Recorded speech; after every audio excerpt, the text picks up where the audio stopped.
PPh Pasal 4 Ayat 2 atau disebut juga PPh final adalah pajak yang dikenakan pada wajib pajak badan maupun wajib pajak pribadi atas beberapa jenis penghasilan yang mereka dapatkan dan pemotongan pajaknya bersifat final.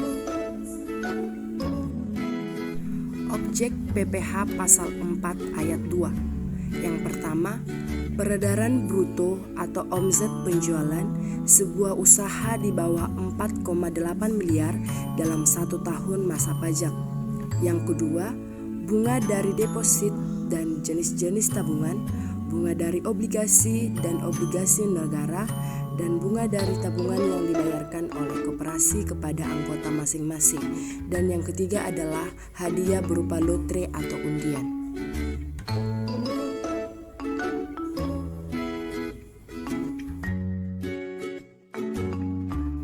Yang keempat, transaksi saham dan surat berharga lainnya, transaksi derivatif, perdagangan di bursa, dan transaksi penjualan saham atau pengalian ibu kota mitra perusahaan.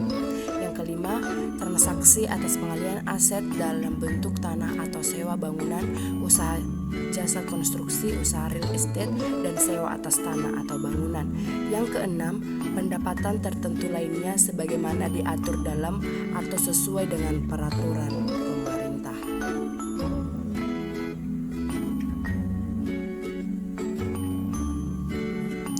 Ketentuan PPh Pasal 4 Ayat 2. Jika itu adalah transaksi antara perusahaan dan individu, pajak penghasilan PPh Pasal 4 Ayat 2 ditanggung penerima penghasilan yang dalam hal ini adalah perusahaan. Berdasarkan ketentuan, penghasilan terdiri dari penghasilan sebagai objek pajak dan penghasilan yang bukan objek pajak. Ada dua cara yang digunakan untuk pengenaan PPh atas penghasilan yang sebagai objek pajak. Yang pertama, PPh secara umum dikenakan dengan memakai tarif umum atau tarif pasal 17. Yang kedua adalah pengenaan PPh yang bersifat final, berarti penghasilan yang diterima ataupun diperoleh akan dikenakan PPh dalam tarif tertentu. Berdasarkan hal tersebut, penghasilan yang telah dikenakan PPh final tidak akan dihitung PPh-nya pada SPT tinggi lagi untuk dikenakan tarif umum bersamaan dengan penghasilan.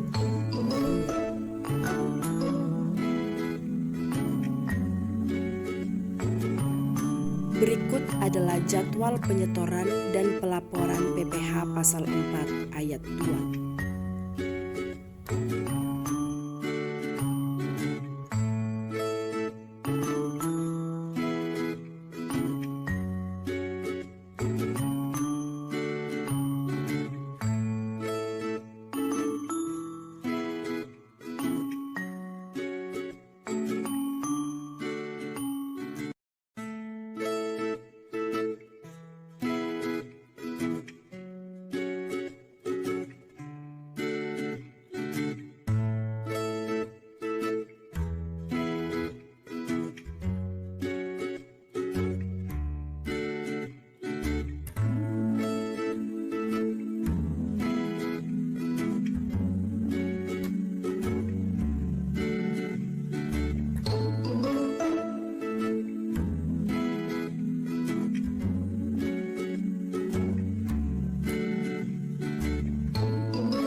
Tarif PPh Pasal 4 Ayat 2. Yang pertama, bunga deposito serta jenis-jenis tabungan, sertifikat Bank Indonesia dan diskon jasa giro dikenakan tarif sebesar 20%. Yang kedua, bunga simpanan yang dibayarkan koperasi kepada para anggotanya masing-masing dikenakan tarif 10%.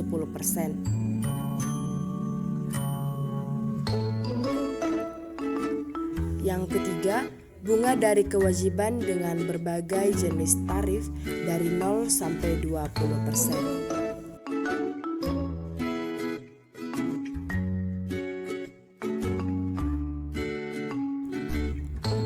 Yang keempat, dividen yang diterima wajib pajak orang pribadi dalam negeri dikenakan tarif 10%.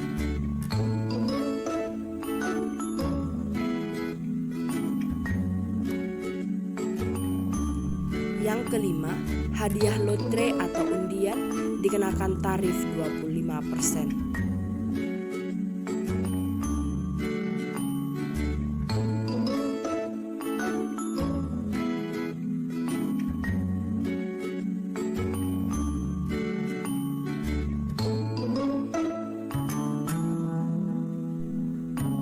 Selanjutnya adalah transaksi penjualan saham pendiri dan saham bukan pendiri.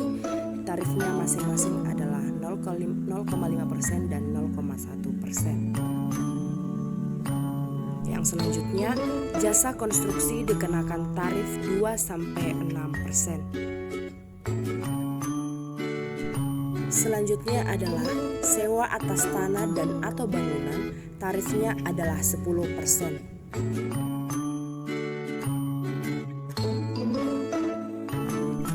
Selanjutnya, pengalihan hak atas tanah dan atau bangunan dikenakan tarif 5%.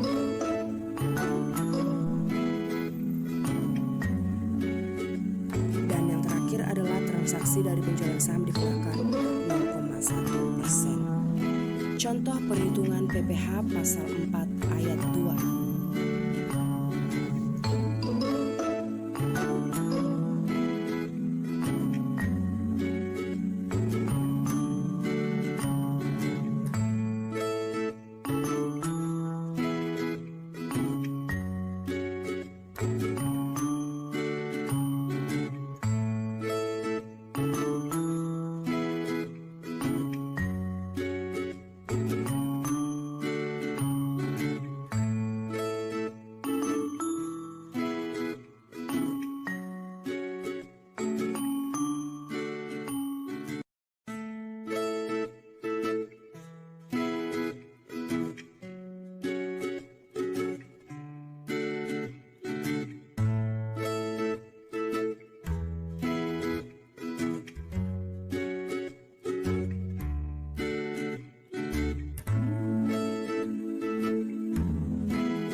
Oke, selanjutnya adalah PPh pasal 25.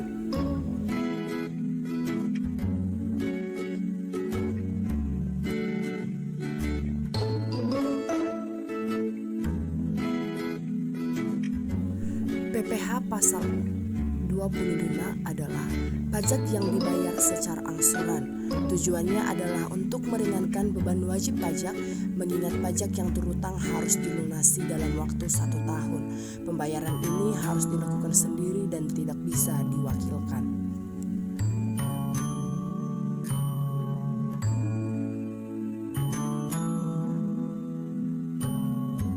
Kategori PPh pasal 25. Yang pertama, wajib pajak orang pribadi, terdiri dari wajib pajak orang pribadi pengusaha tertentu atau WP OPPT.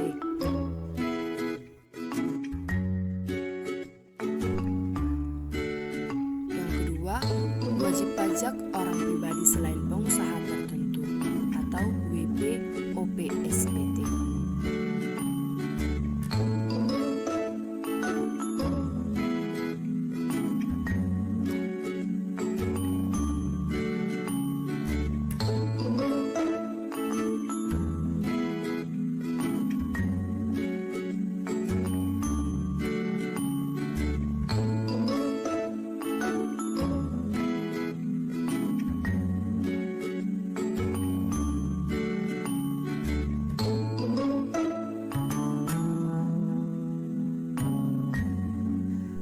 selanjutnya adalah wajib pajak badan yang terdiri dari wajib pajak badan usaha.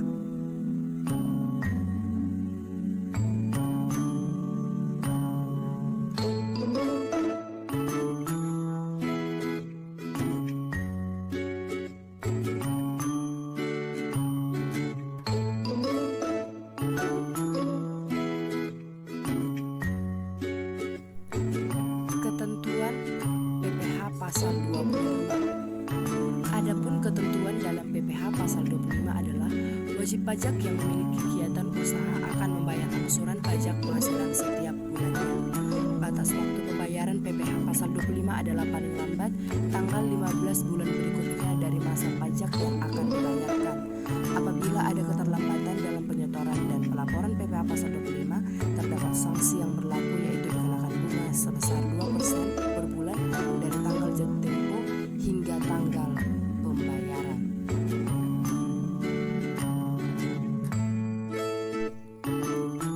Penghitungan PPh Pasal 25.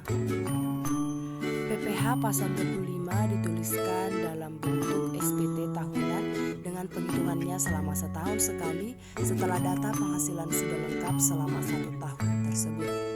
Biasanya juga penghitungannya dilakukan setelah laporan keuangan sudah memasuki masa tutup buku tahunan.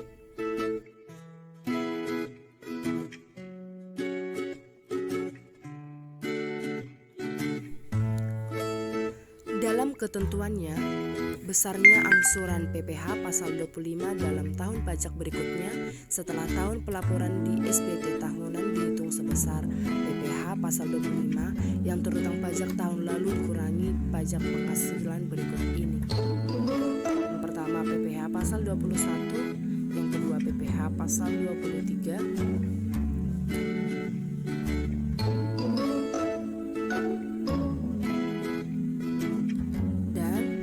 PPh Pasal 22 serta PPh Pasal 24.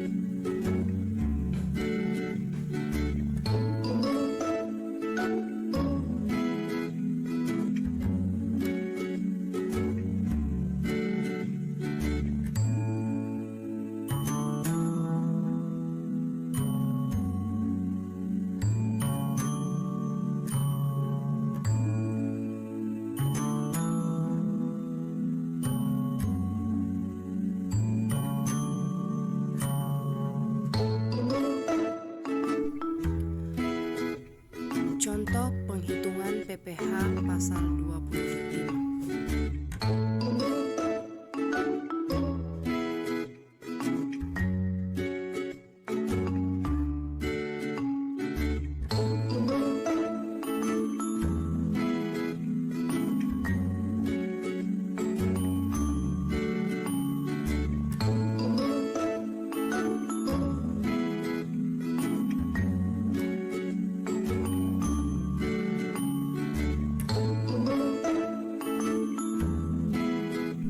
Sekian video pembelajaran dari kelompok 7. Atas perhatian